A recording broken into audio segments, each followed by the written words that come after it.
just like a spark that's breaking out. Can't make a stop, can't turn back now. We know that there's no room for doubt. No, we can't turn back now.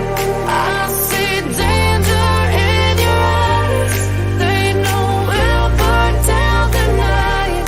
Coming just like the sunrise. You know that we gonna light it up tonight. We gonna light it up, babe. Tonight we gonna light it up just like the sunrise. We gonna light it up now.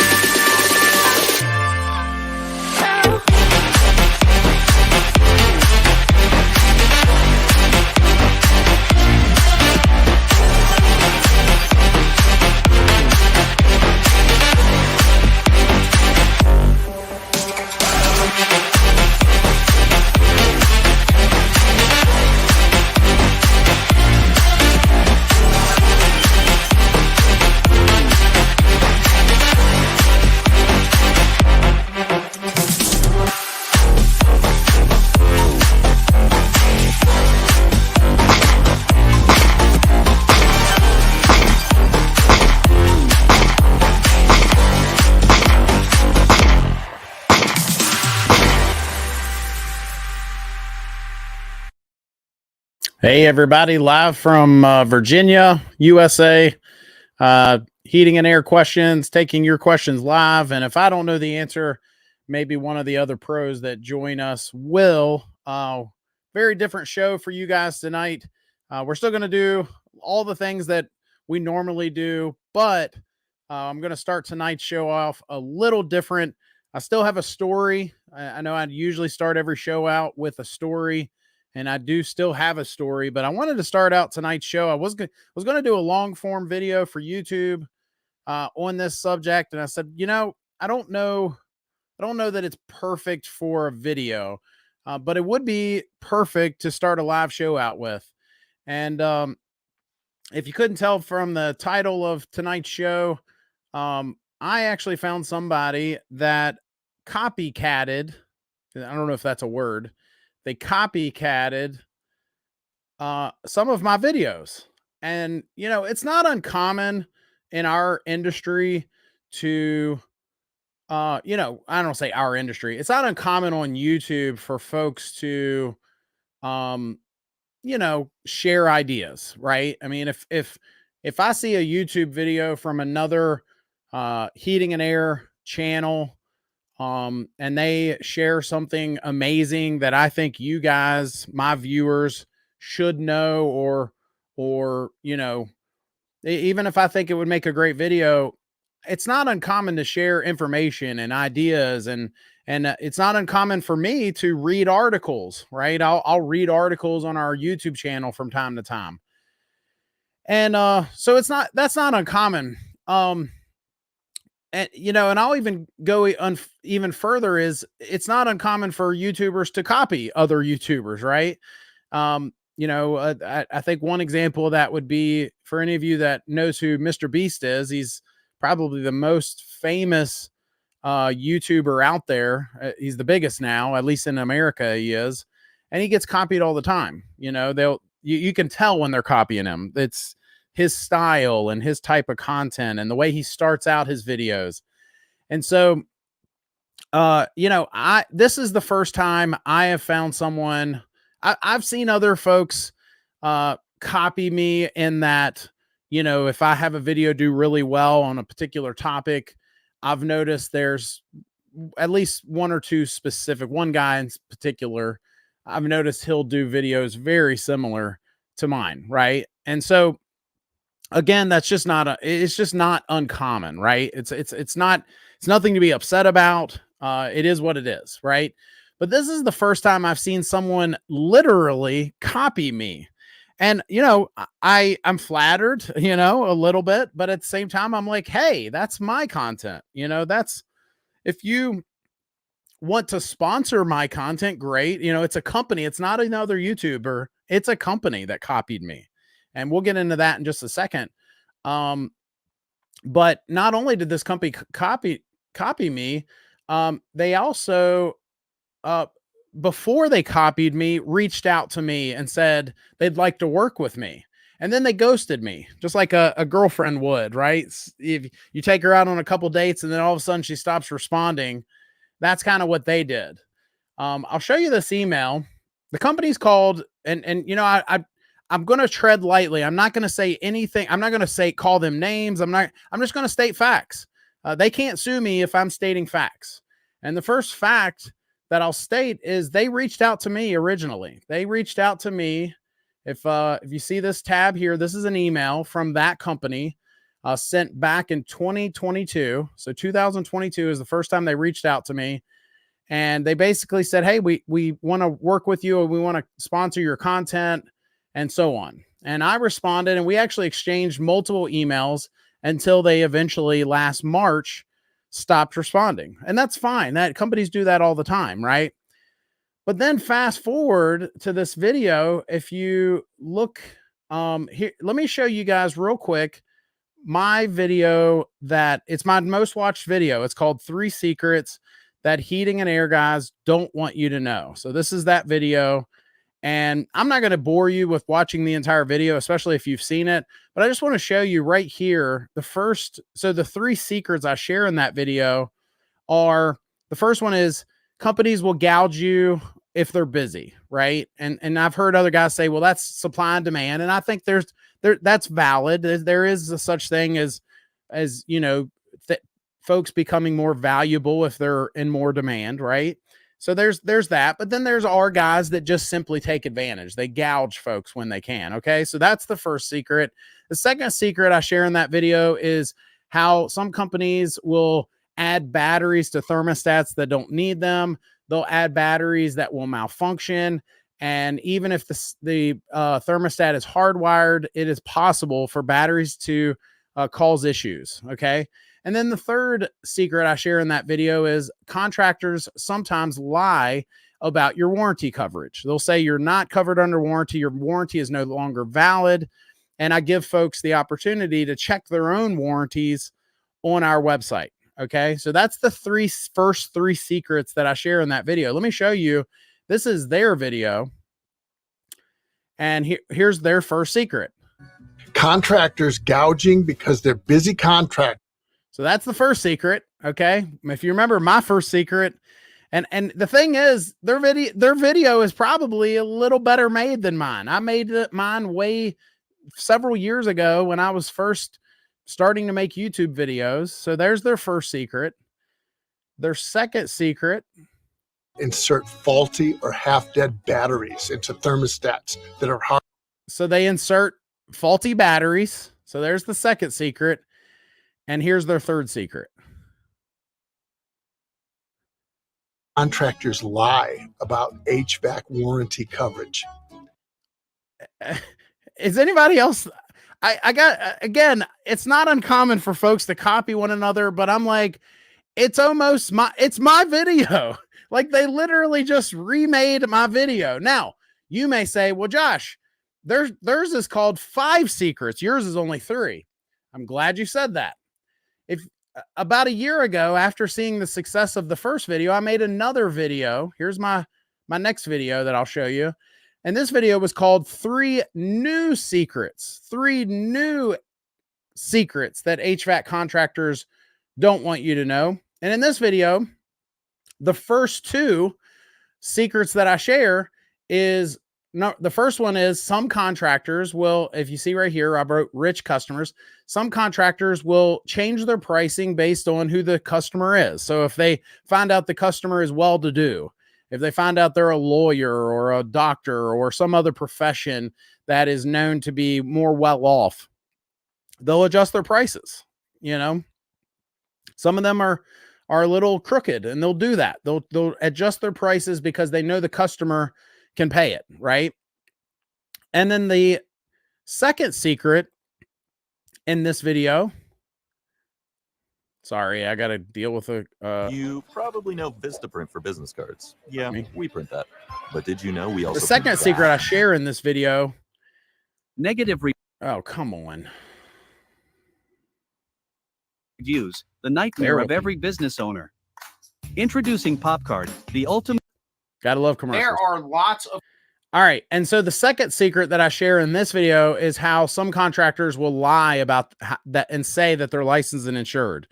And you can go watch those videos if you want. Again, I'm not going to make you sit through them. I am probably, you guys know, I'm probably more long-winded than they are. But so there's those two secrets. So the first one in this video is how customers or companies will change their prices if the customer's more well off. And the second one is contractors will lie and say they're licensed and insured when they're not. Here we go. Here's their fourth secret.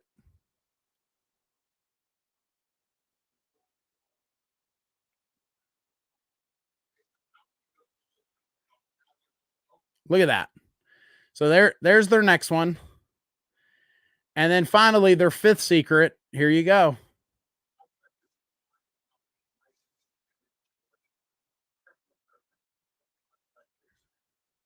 So I'm, again, at first I was a little frustrated. I was mad. I think one thing that made it to where I wasn't quite so mad is that their video has not done very well. There's a number of things they're not very good at, and I'm not going to tell them what they are. I would say that their video is probably better made than mine with these pop-ups and the B-roll they used, but there's other things they're not very good at. They've only got 685 subscribers, and there's some things they're missing. I'm not going to tell them what they are because they'll fix them. But I was floored when I found it. I was like, maybe I should be flattered, but I am a little frustrated that they first reached out to me to be a sponsor. And then instead of supporting me, they stole my video. They stole my ideas and went and I guess paid someone to make this video or, make this better made. Maybe that's what it was. They didn't like the quality of my videos. I don't know. But anyway, I just thought that was crazy. I wanted to start tonight's show out and just show you guys. We're not seeing the videos, Craig says. You guys aren't seeing this video right here?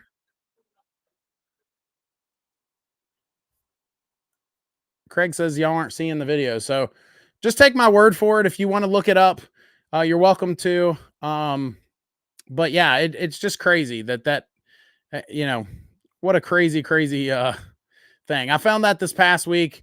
I was actually looking for something particular for a video we were making and came across it. And I was like, oh, they made a secrets video too. Wonder what their secrets are. And they were mine. They were the ones that I, said.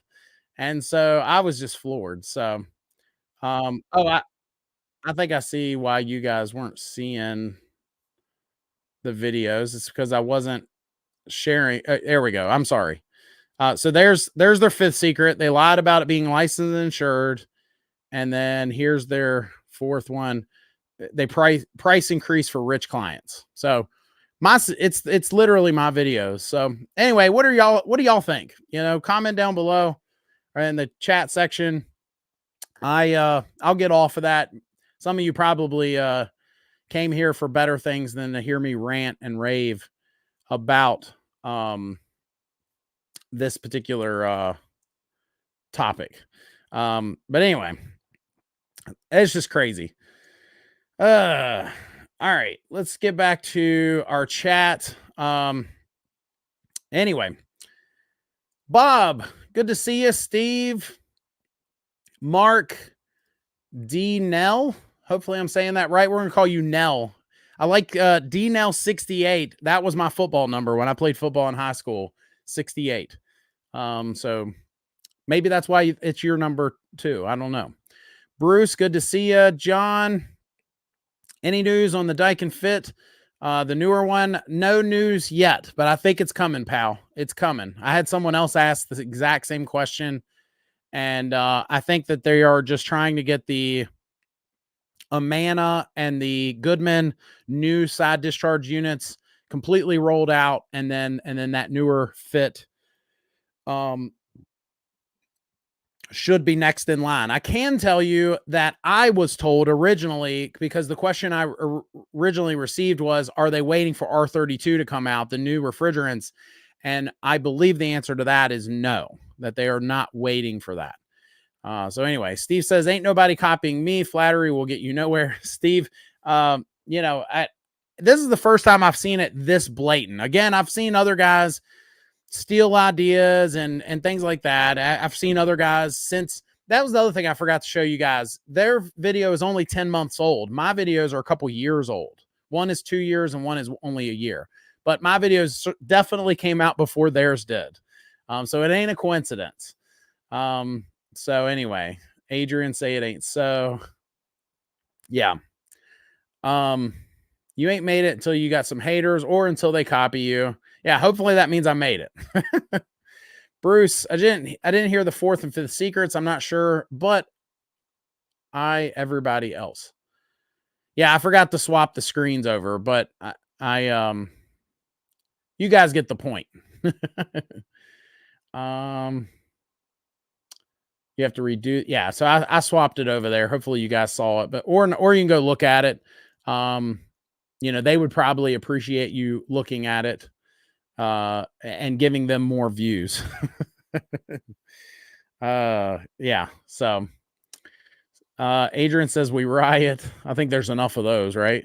V says, did they get as many views? No, theirs did really bad, and I'm okay with that. I think there's a few things that they're not doing very well aside from the video, and I'm not going to tell them what those are.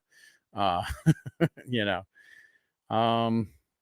Mike, welcome everybody to the show, by the way. All of you that have commented, thank you for joining us. Mike says, I'm about to get a whole new HVAC system. I'm in Philadelphia. 10K was the quote. Is this good?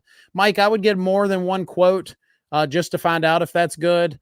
There's too many variables for me to answer that question. I can tell you that, you know, Philadelphia is probably going to be a higher cost of living than, say, the rural part of West Virginia, you know, so you might pay a higher price than what other folks would.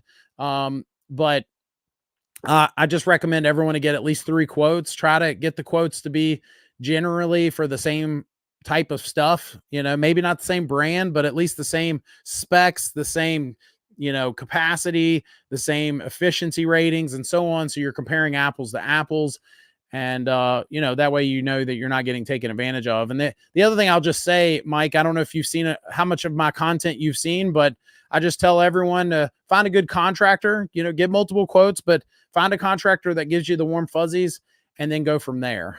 Go with the brand they recommend, go with the, you know, their pricing and so on. And sometimes the pricing affects that, how warm and fuzzy they make you feel. Right. John said, it's said you should always upsize flex duct 1 inch when changing out supply rigid duct. So should you replace the rigid duct 1 inch if switching from flex duct? John, I think that there are times when, yes, you know, flex duct does have more friction, more static, higher static than just regular round pipe. But I think there's exceptions to every rule. There may be times when you're pulling out an 8-inch duct and you're going to put it back an 8-inch duct. It just kind of depends. And as long as that contractor's using a proper ductulator, you know, sometimes it may be a higher static, but as long as they're doing everything right, it's not that much higher of a static, right? So I would just say that all in all, you know, just make sure that they're doing things correctly. They're installing them correctly, but also using a ductulator to make sure everything's on the up and up, and checking static pressures. That's a big one that a lot of people, I don't know if it's, you know, laziness. I don't know if it's, you know, just simply not wanting, I don't know, you know, but a lot of guys just simply don't check static enough, in my opinion. Strike the page for reuse content. I thought about doing that, Mike, and that's up to y'all if y'all want to do that, but I'm just going to leave it be for now. And you know, who knows? I mean, here's the thing. If that company comes back around and they change their tune and they want to figure this out and take that video down and work together, then fine. But you know, I think that this video, me doing this, says enough, you know, and I'll say this too. I tread so lightly because I have had companies, not other YouTubers, but actual companies attack me personally, attack me. They've gone on my company's Google page and written things and and giving us bad reviews, and because they don't want me to be honest. They want to silence me. Not that I'm not that big a deal. I'm just honest, right? If I think something is bad or horrible or whatever, I'll tell you. But I will say that the company may be great. I don't know them, but someone at that company ain't. Somebody showed their character, and as I said, we all exchange ideas. We all. If Adrian does a video that I'm like, wow, that's really cool, my viewers need to hear that information too. Then that's not uncommon, right? And hopefully, that's okay. If I can tell you this, it's okay with me if the tables were turned there, but I've never seen that.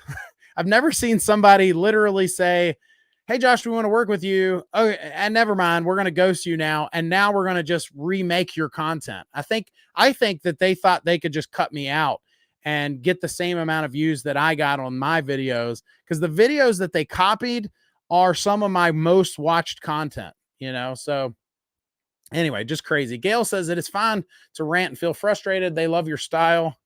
Yeah, maybe they didn't love my style. Maybe that's why they made their own video instead. Who knows?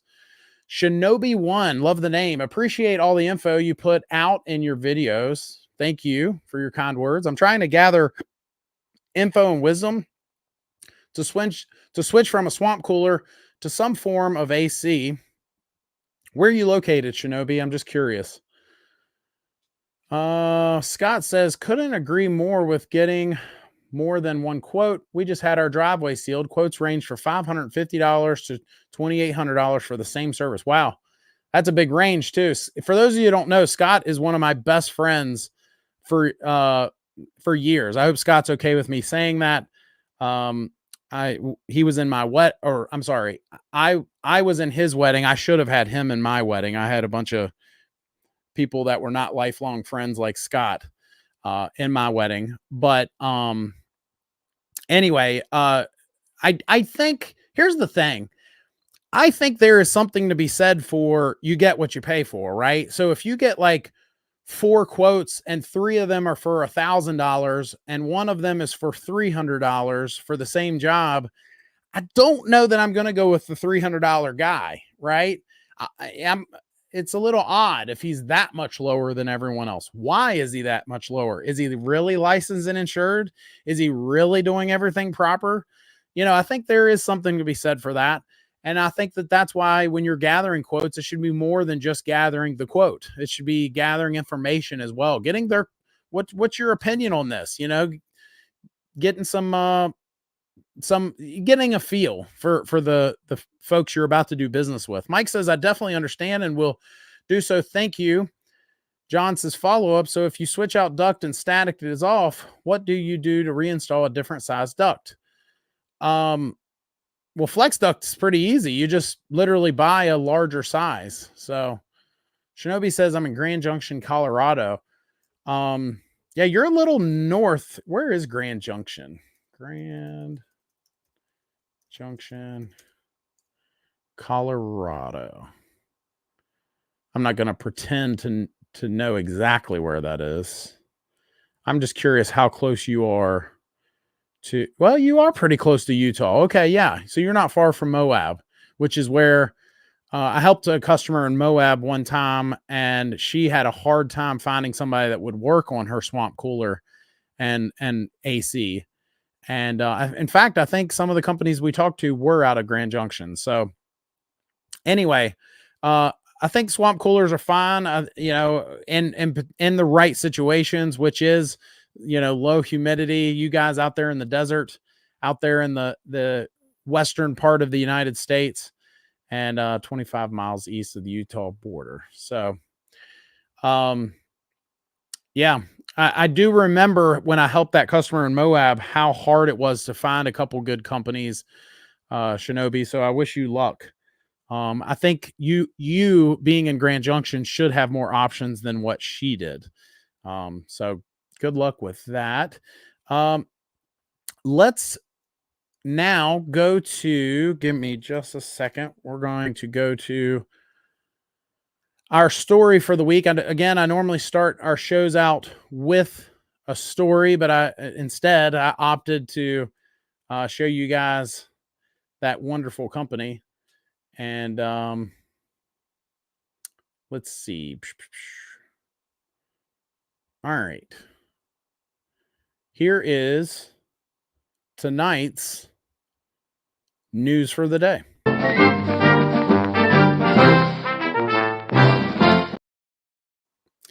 Tonight's news for the day.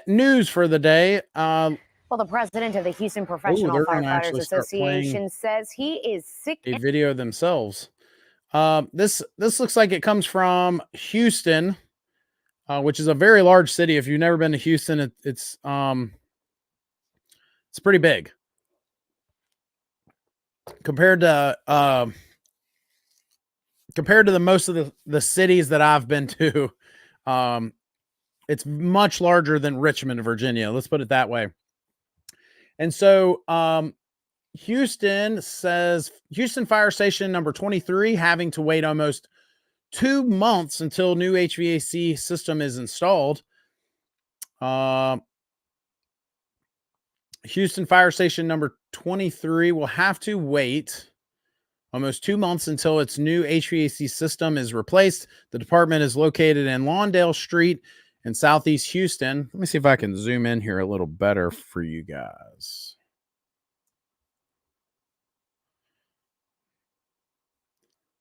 Come on. There we go. It says, quote, "This is just getting to the point where not only are the citizens, but the employees have had enough." Patrick Langton, president of the Houston Professional Firefighters Association, said the city of Houston's General Services Department first told KPRC2 that the new unit would be replaced on August 31st. The department oversees facilities in the city and blames the delay on an extended lead time. Spokesperson said, quote, "The contractor processed the order for replacement equipment on July 25th with a 12 to 16 week lead time. The units have to be manufactured and anticipated shipment date is between October 23rd and November 13th, 2023. Wow. So how old is this article? I don't see a date on it yet, but that would be now. You know, that means they're looking at delivery as in, this week. It looks like some of the comments were from back in September. So I'm going to assume that that's when that story came out. Yeah, I'm not seeing a date. It's probably here somewhere and I'm just overlooking it. Quote, "The city has gotten good at one thing, and that is providing new excuses to old problems." This guy was not holding back.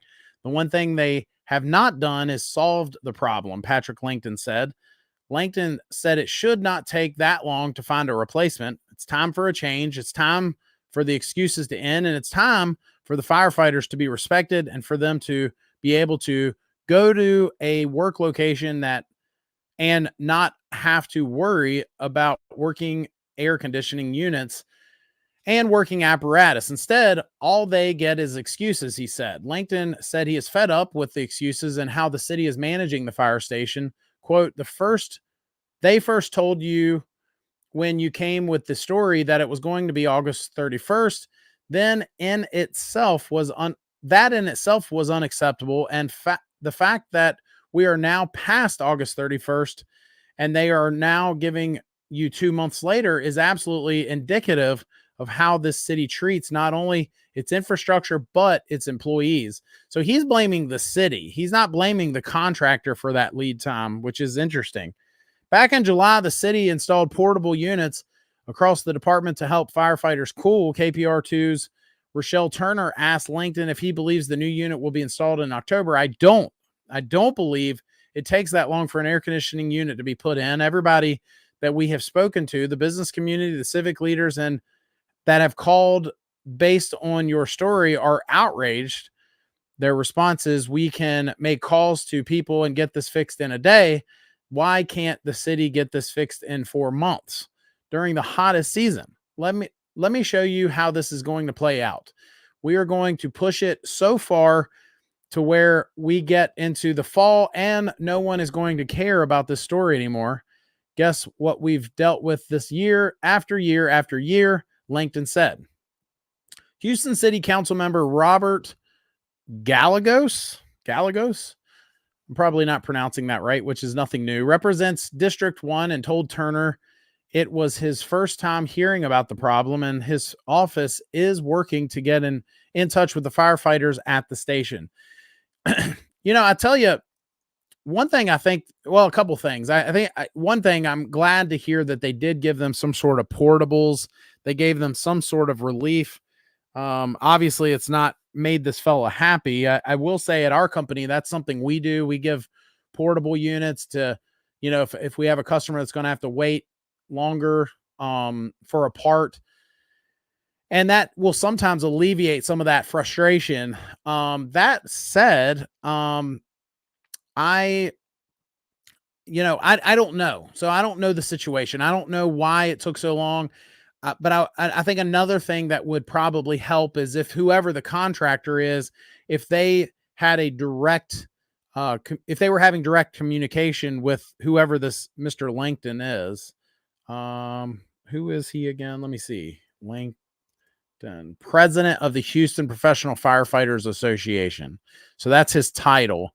Yeah, I would, I'll say this. I'll say another thing. So as the contractor, there have been times where I'm notifying everybody. So one example I can think of is we have a customer where we have a lady that is our point of contact at this business, and we let her know what's going on, right? So if we have to order a part, or we have to do this, or we have to do that, we're going to let her know. But the other thing we're going to do is, by gosh, if I'm there and I'm staring someone in the face that is there, I'm going to let them know what's going on too. I don't know how good they all communicate with one another. And if this company is, only talking to their point of contact, they would probably do a lot of good by communicating with a few folks at the fire department themselves. So I don't know if they're dealing with, say, if the city has some sort of maintenance department or whoever they're dealing with,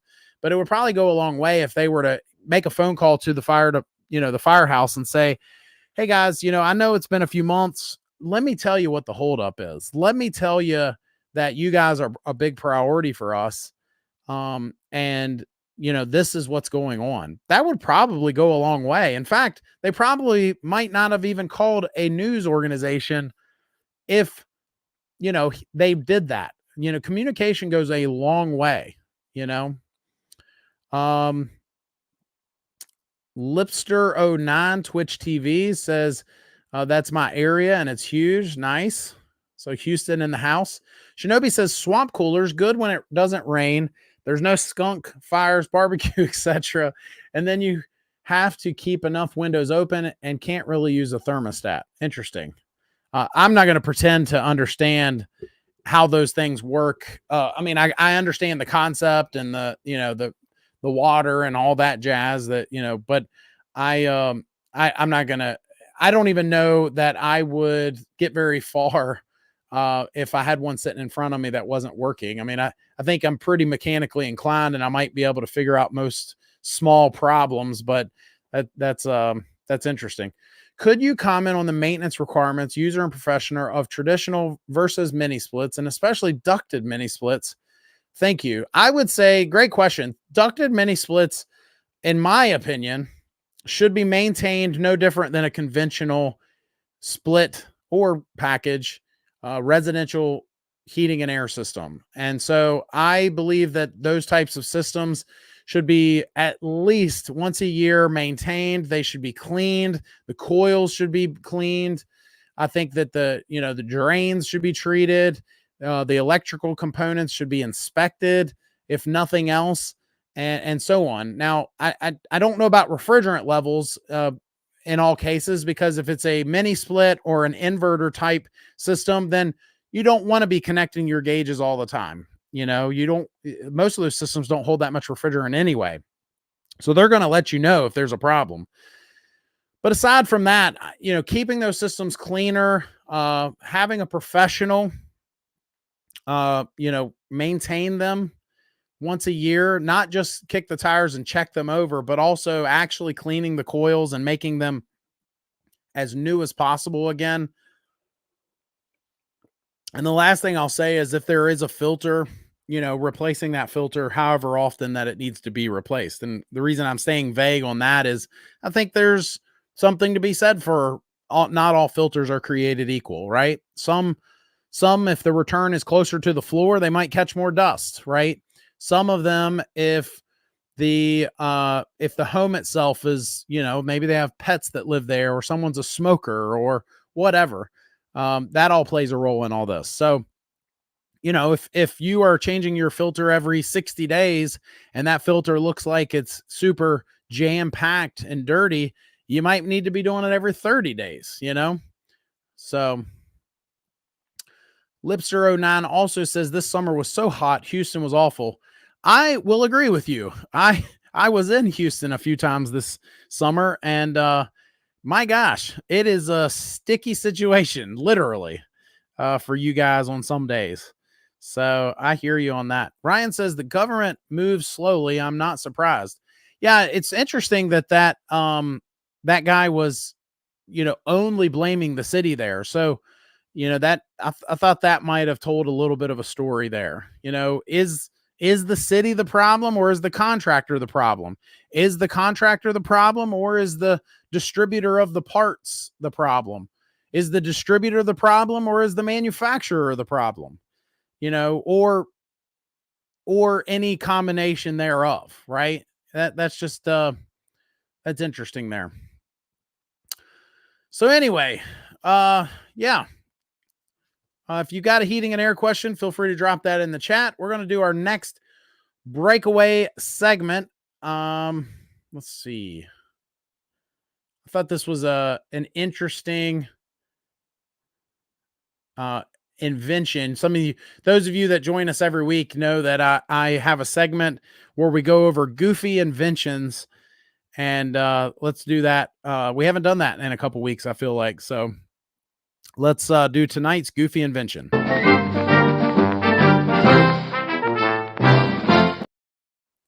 Tonight's goofy invention is, I don't know if you guys know what I'm talking about when you see these 3D printers. You guys know what I'm talking about? Let's see. 3D printer. This kind of plays off of a goofy invention that we talked about a while back, which was plastic ductwork. We talked about, how metal does, especially galvanized steel metal will eventually corrode. It'll eventually rust and so on. And then, other types of ductwork may break down and so on after, over time. And so, so we talked about plastic ductwork, and we talked about other materials and things like that. Now, a lot of you pointed out there are, solutions similar to that out there, but I was kind of picturing this easy to work with, able to fabricate with type ductwork. And my next goofy invention would be 3D printers that would print out the ductwork for you. Kind of a goofy invention, I know, but they have these 3D printers that can print all kinds of things these days. They've got, I've seen 3D printers actually create literally parts. If somebody can't get a particular part anymore, they'll 3D print it. And it's actually pretty cool. A lot of the things that can be done with these 3D printers. Here's a guy that made a gigantic chess piece with it, right? Here you go. So here's one that it's got the engine. It looks like an engine of some type. Now I don't know if that's an actual combustion, especially if it's plastic, but, I think it would be kind of cool if you were to go to a house that, you just lay out your ductwork, punch it all into the printer, and then all of a sudden it prints all your ductwork out, and you just stick it in there. You just click it together, you strap it up, you insulate it, and you're done, right? And you don't have, it gets back to the metal that we were talking about. I can't imagine what one of these 3D printers, especially one big enough to print ductwork, would cost, but I do think it's kind of cool to think about. And the other thing, in fact, here's a picture of it. The other thing that's interesting is how they're doing these 3D printed homes where they go to these job sites and they'll literally dig up dirt. And at least if I remember correctly, that's what this material's made of. And then I think they add something to it to make it last. And then they've got this machine that almost looks kind of like a crane, or if you've ever seen those, if you ever Google Boston Harbor, how they've got those big machines that will move the containers, it'll kind of come over and then grab it and pick it up and take it. And that's kind of what these machines will look like when they're printing homes. Let's see if I can find a better picture for you guys. But anyway, the point is, I just thought it'd be kind of cool, goofy invention, if you want to call it that. If there was 3D printed ductwork out there, what do y'all think? Share your thoughts in the chat. I'd love to hear them. Let's get back to our chat here.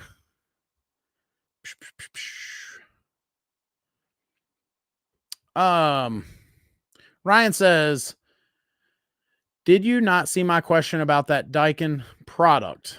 Did I skip over your question, Ryan? Put it in the chat again. Maybe I didn't see it. Bob says city politicians are usually the problem. Yeah, no comment on that. I think that anyway, no comment on that. Shinobi says pros and cons of normal mini split versus ducted. Any thoughts or preferences and why? Well, that's a good question. So, let's talk about the reasons you would want to go with a non-ducted, a ductless mini split. The first reason I could just think of right off the top of my head is there is a such thing as duct loss, right? It's a way that, folks lose energy every day, especially if that ductwork were to pass through a non-conditioned area. If it's, say, in an attic or a crawl space, in a wall cavity, a chase of some type, there is a such thing as duct loss, and it's can add to how inefficient a system is. And that goes for, conventional systems. That goes for ducted mini splits. I think another thing is if you had, say, a mini split in each part of your home, or even if you got crazy enough to have one in each room, you're going to have more comfort, right? Each room can be set at a particular temperature and so on. And you could probably even argue, if each of those indoor units has its own outdoor unit, that it's more efficient in that manner. So not only is it more comfortable, but it's also more efficient because those systems can ramp down big time, right? And I think that when you say normal mini split, I'm assuming that you mean ductless. There's different types of ductless units. There's the wall hungs. But there's now all kinds of others. There's the floor mounts, and there's the ceiling ones that shoot across the room. Cassettes with ones that blow 4 directions, some that blow 2, some that blow 1, and all that. I think that there are pros and cons to all of those as far as what exactly do you want in that space. But the last thing I'll say is, why would you want a ducted traditional mini split? And I think the obvious answer to that is cosmetics. It's going to cost more to install. You're going to have more labor. Somebody's got to, install ductwork now rather than just hang something on the wall. And then I'll say the units are probably going to be a little more pricey. If you comparing apples to apples, a 12K wall mount to a 12K ducted unit, the unit itself might cost a little more too. So the last thing I'll just say is cosmetically, if you don't want something hanging on your wall or even a floor mount, a ducted mini split is going to be, you're just going to have your traditional vents like you're used to. So hopefully that answers that question. Good question. SFL. I'm just curious what that stands for. Is it just Southern Florida, or is that your initials? If it is your initials, what is it? Is it Scott Frankie Lewis? That's your name, Scott. Scott says, what is the smallest ceiling cassette for split AC? Some of the brands have if I'm understanding your question correctly, because some people use the verbiage cassette and they're not talking about the same thing. But if we're talking about the same thing, there are some brands that make the one direction cassettes that are small enough to fit between joists now. And so not all the brands make that. Only a few of them do at this time, but there are and I'm talking about physically. It looks like Ryan just said capacity wise 6K. So they do make the ones that just literally slide in between two joists, and they're actually built more similar to built more like a wall hung mini split, but they're recessed, right? They're recessed up in the attic or the ceiling, and then you've got to figure out the drain and everything from there. Ryan says, did you already talk about the flare products? How to they automatically adjust room temperature? Do they need zoning? Cool looking product. Yeah, let's take a moment there. Thanks for reminding me, Ryan. Our sponsor for this particular episode and an upcoming video is Flare. And if you click the link that's in the chat, you can get 10% off of, let's see if I got, yeah. So if you click this link right here, you can get 10% off any of their products. And so they do a couple things. So they've got this product called the Hvac, and we're going to have a video coming up that goes into it more and all the things that they can do and all the problems that they solve. But ultimately, if you just imagine a register that has dampers that can open and close based on the temperature that you have them set at, I mean, automatically that we talk about all the time how there are parts of your home that, let's say you have a hot room that, in the summertime, it just does not get enough cool air. Well, you can install some of these Flare smart vents in the house and push more cool air to that part of your home without having to get crazy and install a bunch of ductwork. This also fixes a lot of zoning problems. Even, we've done videos where we talk about how heat rises. If you've got a 2-story home and you don't want to spend thousands of dollars on zoning, you can actually set these units up to where, even though heat rises, you can push more cool air to the upstairs in the summer, and then in the winter, push more warm air to the downstairs. And so it's just a cool product. I've been chatting with them about all the different things that they do, and that is the sponsor for our show here, if you can't tell. And I think I have to disclose that they are a sponsor and that we do get a small cut of any purchases that you make from that link, but you save 10% as well. So check that out.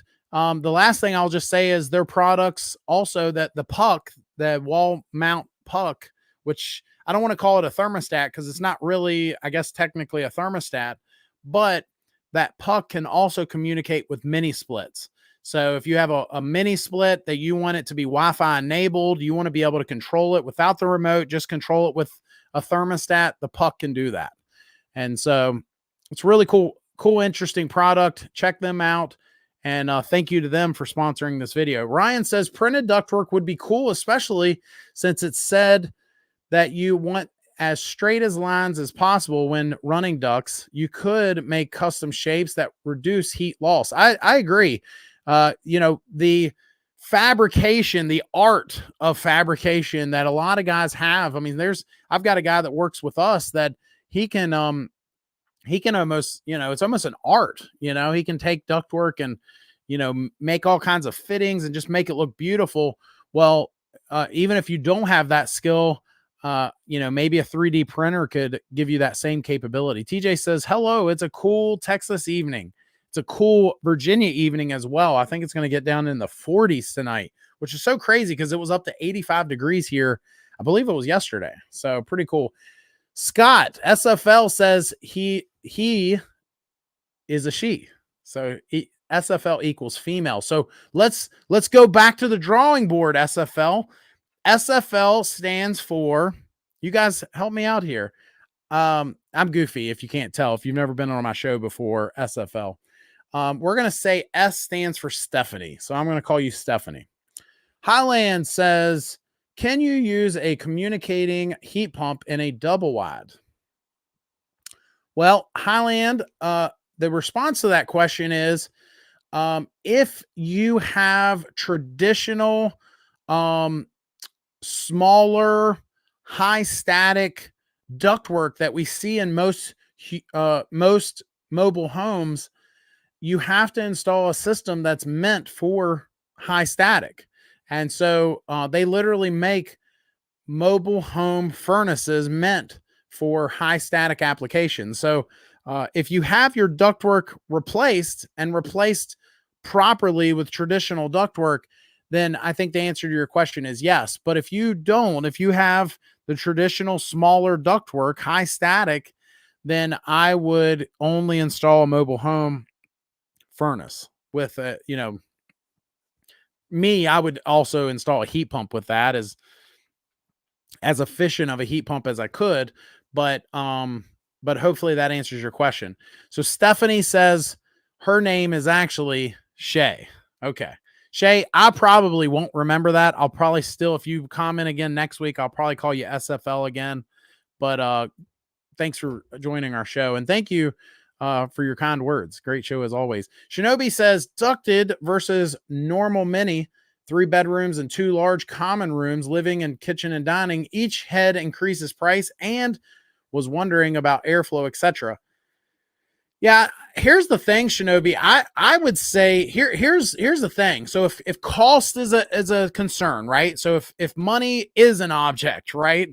Some people say if money was no object, what would the price be? Let's come at this as if money is an object, right? It matters.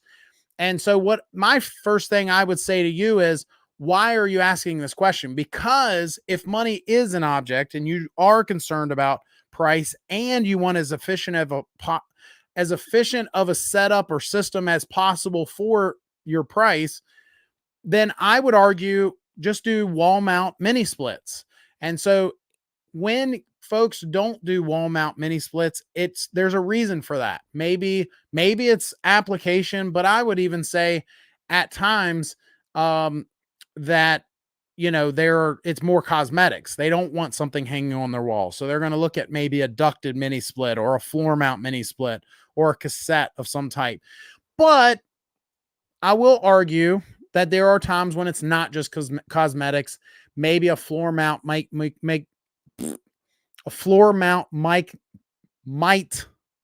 here I am on a live show and I can't even say the word might perform better in a particular space for one reason or another. One thing off the top of my head I can think of is if I've got a knee wall, maybe a wall mount unit ain't necessarily the best thing to install there. You usually want that wall mount to be high and blow low. If you install a floor mount, you're going to mount it low and blow high, right? The last thing I'll say about all that is sometimes you don't have a choice, right? If you don't have somewhere, let's say one example I can think of is houses that have the sunrooms and they got glass all around and you just simply don't have somewhere you can hang a floor mount unit, then you have to look at other options. You have to consider, a ducted unit, a ceiling cassette, or a floor mount, right? Gary says, good evening, late to the show. Come on, Gary. Come on, man. Family came before this show. I'm really surprised to hear that. Had to run my Halloween show for the neighbors tonight. That's awesome.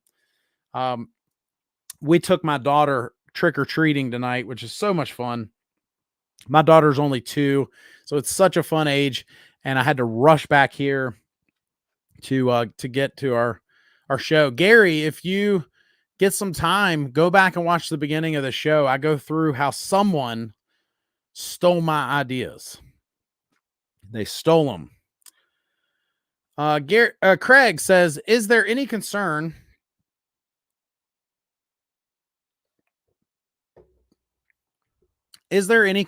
during commissioning of 2 new fit heat pump systems during cooler weather versus hotter summer conditions? So, Craig, there is something to be said for if you install a system in the winter, there is no way that if it's a single stage system to get that refrigerant perfect. And I'll argue with anybody on that. You can't do a proper subcool measurement unless it's above 65 degrees outside. And you can't, in my opinion, always go by the factory charge and instructions because just sometimes simply that's just not accurate. You know, if it's supposed to have 7 pounds, 8 ounces in there of refrigerant and the instructions say for each 10 feet of line set, you need to add 0.6 ounces of refrigerant or whatever. Sometimes it's just not perfect, right? It's just not dead on. But I would argue that, you know, with the fit and most inverter systems, that you should be able to do that you should be able to install the system and 90% of the time, not 100, but 90% of the time, follow the instructions, go by whatever they say. If they say add refrigerant based on line set length, and because it's an inverter system, you know, that is, you know, should be fine. You know, you should be good to go. Josh, your show title had me concerned for sure. I will check out the beginning. Thanks. Nice. Yeah. I, just so y'all know, especially those of you that join us every week, I'm going to be playing with, our show titles. So instead of it just saying every week the same title, HVAC God Show, I'm going to be playing with the title, just trying to get views up. That's all. So if I have a week where I'm going to be doing a particular story, that will probably be the title. Tonight, the title was, that the fact that company was copying my content. Larry just joined us. Happy Halloween. Happy Halloween to you, Larry, and everyone else. Yeah, I just thought it was crazy, you know. Larry, if you didn't see the beginning of my live show, you should go watch it too. As a fellow YouTuber, somebody blatantly stole my content. Shinobi says, fun. Enjoy your kids while they're young. Not only fun, but they're very worthwhile investment. Yeah, I'm going to go very off topic from the heating and air discussion. And for those of you that have any heating and air questions, feel free to drop those in the chat. But while we're waiting for another question to pop in, my daughter, man, she is just so awesome. I feel so blessed. I know everybody says that, but I told my wife, I was like, there's no way people love their kids as much as I love mine, because I see how they treat them, you know. And I know that's horrible to say, but I love her so much. You know, I feel so blessed. I don't even know what I did to get her, but I would do it again, to get her again, you know, to get such an awesome kid. David says, when will you post about the upgraded fit? David, are you the one that commented about this? I believe either today or yesterday. I was telling John earlier in our show, I don't have any new information on that. I think, Daikin just rolled out the Goodman side discharge and the Amana S series, which is their, equivalents to the fit. It's not completely equivalent. It's got different controls and such, but it's their, mini. Okay. Yes, I was. Nice. I was talking about you, David, because when John asked, I was like, John, somebody else just asked me this question today. So I don't have anything new, but I do think that, they just rolled that stuff out, and I do think that it's coming. I think your question was, and I think you just asked it again, are they going to wait until the new refrigerants come out? And I think the answer to that is no. I think, at least that's what I was told when I toured the factory in the summer. So I think that the newer fit with the better specs, I don't know what they're going to call it. I think it's going to be the E or whatever it is they're calling it. They've changed the name of it on me. I don't think it's going to be the end of next year. I think it's going to be soon. But I don't have anything new. No one has told me anything additional to that. I will say this. I was at their conference and spoke. They actually invited me in to speak from stage, little old chubby me that grew up in a trailer park, which was very humbling, to speak at their conference. And no one there said anything about it. They told me about some other new products coming that I'm not allowed to talk about yet, but they did not mention that. So I don't have anything new for you yet on that. What changes did they make it bring it into compliance? Is it using the new refrigerant? Will another fit update come in 2024 using the new refrigerant, etc.? Yeah, I don't have anything new other than what I said in that video. I can tell you this. Back when I made the video, when I did the factory tour, they told me about it, right? So they said, we've got this new, and they were calling it what they were calling it at the time. I'm not allowed to keep saying it, so I'm not going to say it, but they were calling it what they were calling it. And they said, it's coming, but they said, first, we're going to be coming out with Goodman's side discharge, and we're going to be coming out with the Amana S series. Well, they did that. So now it's October, and that's about when they said it would be coming. They said October. In fact, the Amana S series came out before October. And so I'm wanting to say back then they said November, December, for the newer, more better specs fit.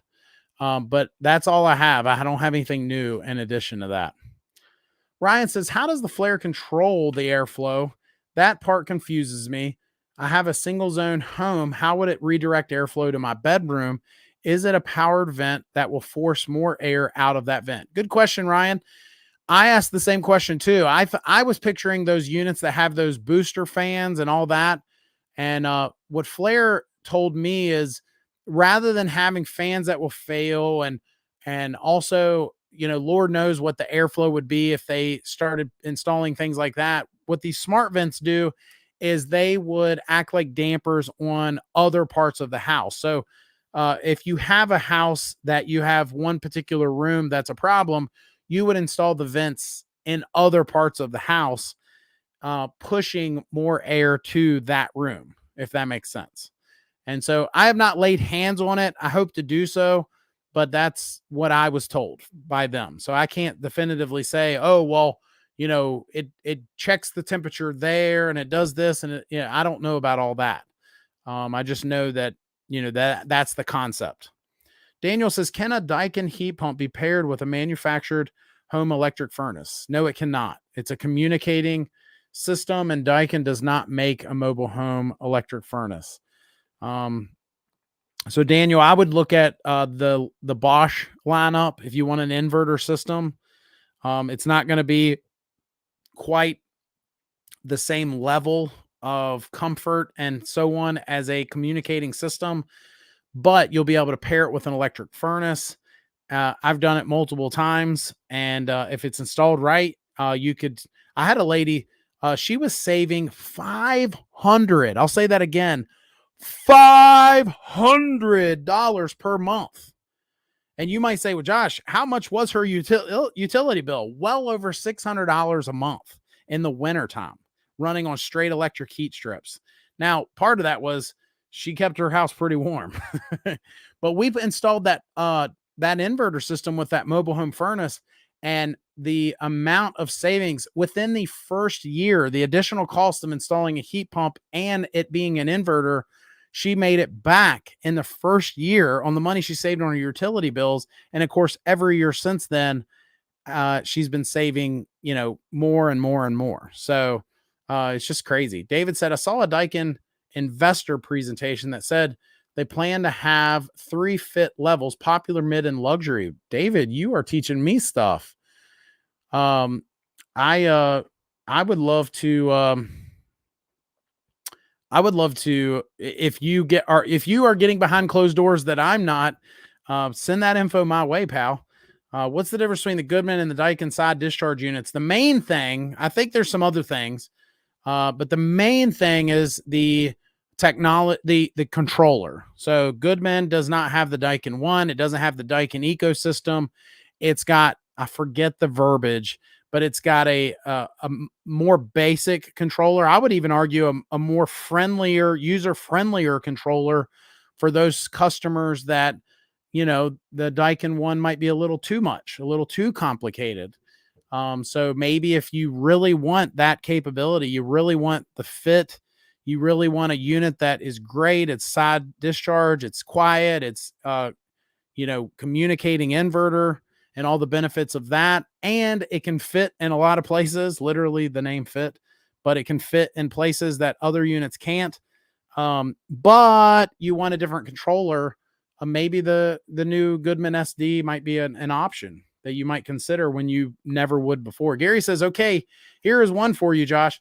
I will tell you guys, this show's running a little late, and that's okay. As long as you want to stay and keep asking questions, we'll run it a little late. But I just want to let you guys know that we are, running a little late. And the other thing I'll say is, if you're here with us and you're sticking around, do me a favor. If you know a good heating and air company, as we wrap up our show tonight, a good one, I don't care where they're located, share them in the chat, share their name of the company and where they're located in the country. And you're going to do two things. The first thing you're going to do is you're showing love to a company that you think is good, right?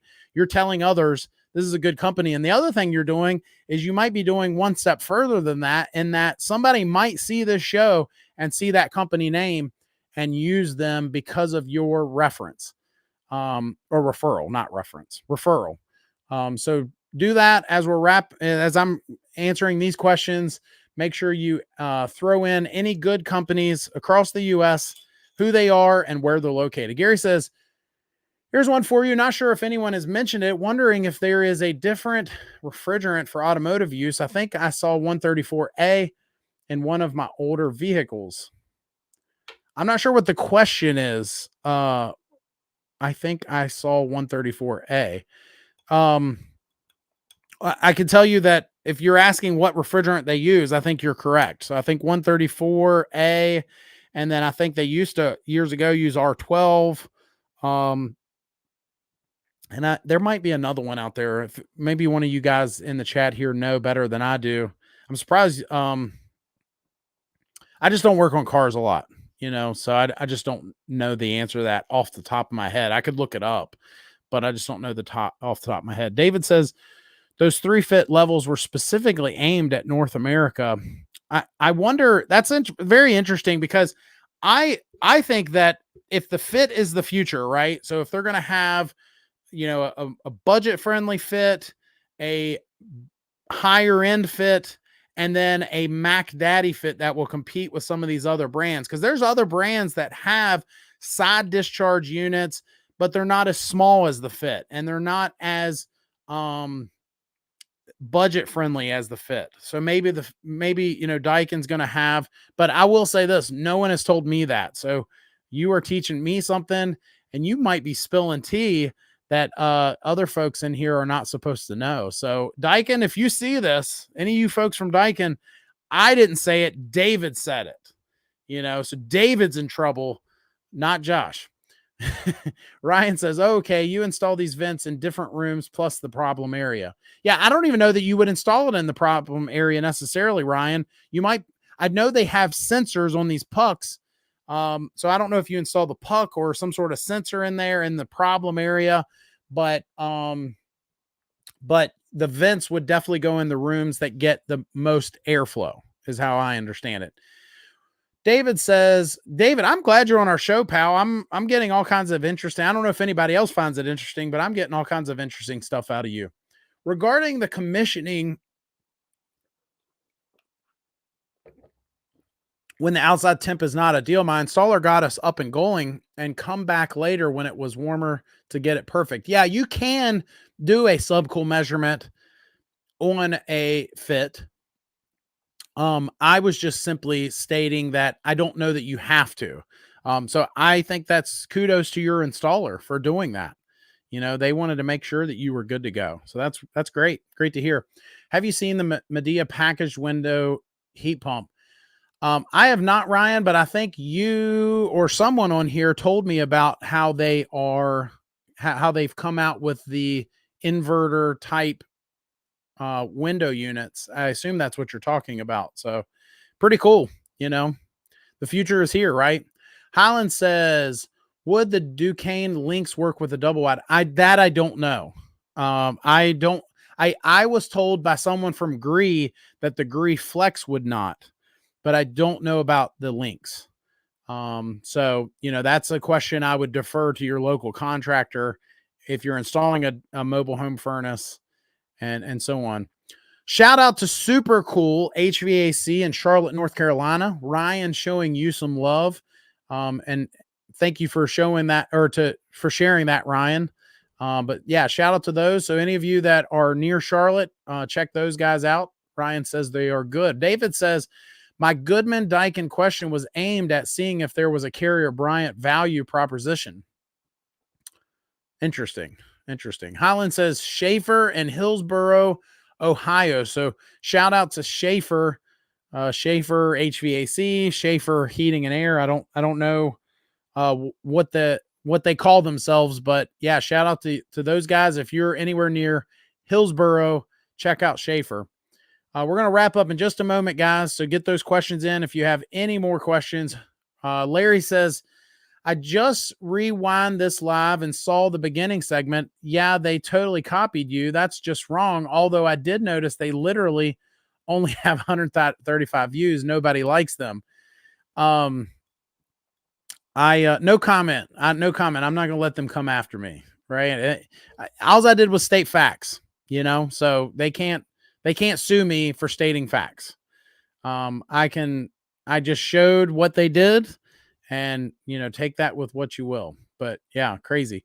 David says 2024 Ford Lightning as a vapor injection heat pump as standard equipment. Interesting. Automotive is coming along, right? Okay, yes, I wanted to know if 134A was still the popular Freon. Thanks. I'll say goodnight to you and friends till next week. Good night, Gary. Thanks for joining us. David says the Fit has the communicating inverter, real Japanese tech package that the other side discharge systems. David says my installer was, and I probably might not pronounce this, Dyad, Heating and Air, HVAC, Dyad, out of Baltimore. So shout out to those guys. Texas DOT, good evening. Have y'all sold a lot of the Daikin Air Purifies? I'm looking to get a couple to help with my mini splits. Have I sold many? No, but I have one and I love it. I've done a video on it and I've got another video coming on that particular product. So keep an eye out for that. Ryan says, I would like to see Daikin or others invest in more VRV and VRF and heat recovery technology at the residential level and in units like the Fit, etc. I agree. I do think there's something to be said for companies, manufacture what they think will sell. And if they think that no matter how cool a product would be, if they don't see if the product is going to be so expensive that, they just won't get enough of a return, then maybe they don't work on that. And I'll say the other thing with Daikin is it seems like they're always coming out with so many products every year that they probably have to, prioritize. They've got to decide, okay, we're going to come out with these 5 this year and maybe not necessarily come out with that, but maybe in the future kind of deal. Shinobi says, what's VRV and VRF? That's their variable refrigerant. Daikin invented it back in the 80s.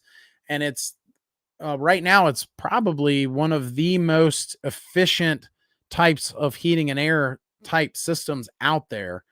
So check that out.